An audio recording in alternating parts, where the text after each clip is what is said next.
صلى عليك الرحمن أزكى الصلاة والسلام يا ربي ارفع مقام. Assalamualaikum warahmatullahi wabarakatuh. Bismillahirrahmanirrahim. Alhamdulillahirabbil alamin. Wassalatu wassalamu ala asyrofil anbiya'i wal mursalin wa ala alihi wa ashabihi wa man tabi'ahum bi ihsanin ila yaumiddin, amma ba'du.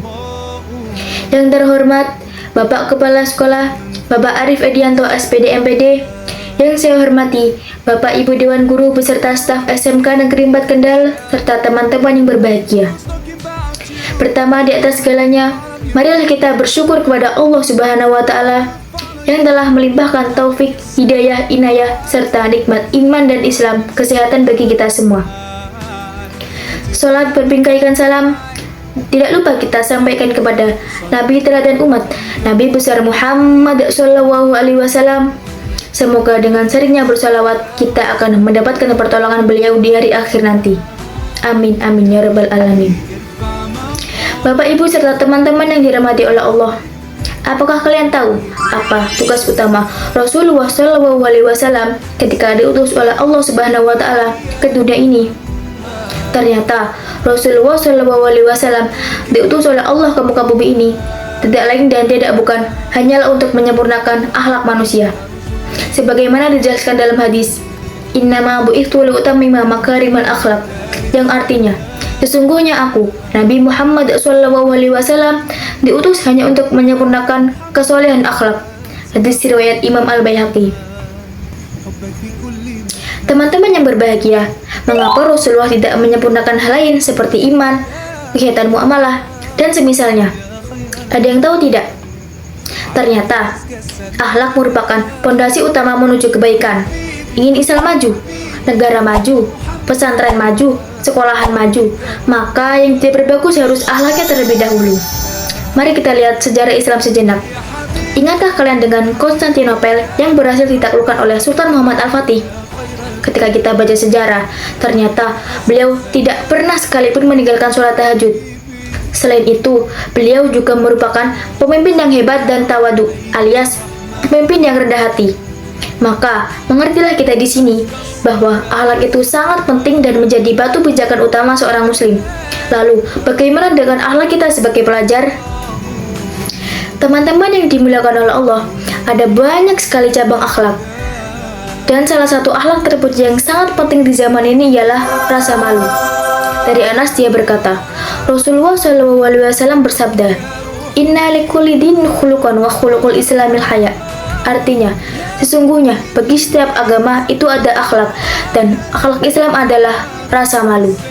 Hadis riwayat Imam Ibnu Majah. Malu yang berarti merasa sangat tidak enak hati, seperti sekedar melakukan sesuatu karena ada rasa hormat, rasa takut kepada pihak lain, terutama kepada Allah Subhanahu wa taala. Malu adalah sifat yang mendorong seseorang merasa tidak enak apabila meninggalkan kewajiban-kewajiban sebagai hamba Allah, dan juga malu karena tidak meninggalkan larangan-larangannya. Malu juga merupakan sifat yang membentengi seseorang dari melakukan hal yang tidak baik. Ajaran Islam mengajarkan kita supaya memiliki rasa malu, karena dapat menyebabkan akhlak seseorang menjadi tinggi. Orang yang tidak memiliki sifat malu, maka akhlaknya akan rendah dan tidak mampu mengendalikan hawa nafsu. Lalu, bagaimana contoh perilaku malu bagi seorang pelajar? Misalnya, malu kepada diri sendiri, yaitu malu ketika dirinya malas untuk belajar, malu ketika dirinya tidak datang tepat waktu, malu karena merasa sedikit sekali melakukan kebaikan. Malu kepada manusia, yaitu berusaha untuk mengendalikan diri agar tidak melanggar perintah Allah. Misal, malu untuk berkata tidak sopan kepada teman maupun guru, malu jika tidak bisa menolong teman, dan sebagainya. Malu kepada Allah, yaitu perilaku malu terbaik yang bakal mengantarkan kita kepada kebahagiaan hidup dunia dan akhirat. Mengapa bisa begitu?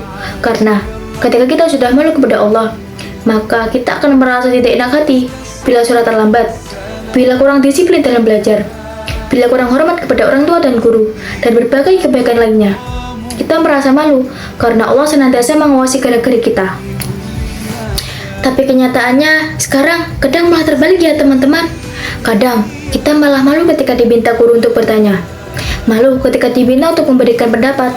Malu ketika dirinya datang paling awal ke sekolah. Padahal, semua itu baik kan? Maka dari itu, marilah kita renungkan. Marilah kita perbaiki diri, dan mari kita tata hati untuk senantiasa malu, untuk melakukan keburukan, dan berani untuk melakukan kebaikan. Jangan sampai kita malah menjadi orang yang tidak tahu malu. Karena apabila seseorang hilang malunya, secara bertahap, perilakunya akan buruk. Kemudian, menurun kepada yang lebih buruk. Dan terus meluncur ke bawah, dari yang hina kepada yang lebih hina, sampai ke derajat paling rendah. Na'udzubillah min dzalik. Bapak, Ibu, serta teman-teman yang berbahagia, mumpung masih diberi kesempatan umur, marilah kita bersama-sama perbaiki akhlak kita, supaya bertambah menjadi pribadi yang lebih baik lagi. Mungkin hanya ini saja yang dapat saya sampaikan. Mohon maaf atas segala khilaf dan salah. Kepada Allah, marilah kita bersama-sama memohon ampun. Saya tutup dengan pantun. Ada mawar merah berduri. Awas hati-hati, nanti kena dahi. Mari kita perbaiki diri demi menggapai ridho ilahi. Wabillahi taufiq wal hidayah, waridho wal inayah. Assalamualaikum warahmatullahi wabarakatuh.